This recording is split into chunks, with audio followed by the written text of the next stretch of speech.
Moi täällä taas.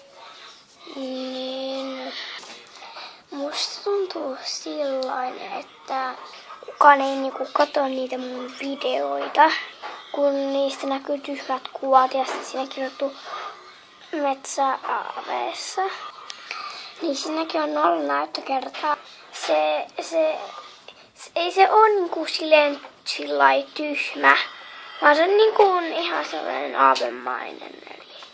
Se metsä on kirjoittu ja jiinee. Niin älkää vaan luulko sitä, että se on sellainen tyhmä.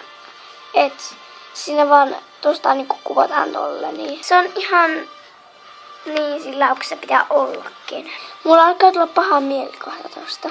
Koko ajan katon videoita ja muiden videoissa tai 1200 näyttökertaa, niin ei sen ehkä nyt ole pakko, mutta mä vaan ilmoitan, että ei ole kovin hauskaa toi loukka vähän, ei paljon. Ei jotkut tulee mua silleen nörtiksi, kun mua loukkaa, no niin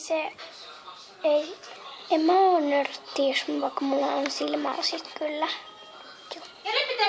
Mutta joo, mä en ole ainakaan mikään nörtti. Mutta jotenkin mielestä mä olen, jos muu puhutaan nörtiksi, niin ei ainakaan tunnu kenestäkään kivalla. Ainakaan musta. Moikka. Niin kerroin mun niistä tunteista, että vähän loukkaa mua. Niin ei pitäisi muuta. Mutta toivottavasti edes ymmärsit, että joo. Toivottavasti ymmärsit, että musta ei ole hauskaa, jos mua kutsutaan tuolla.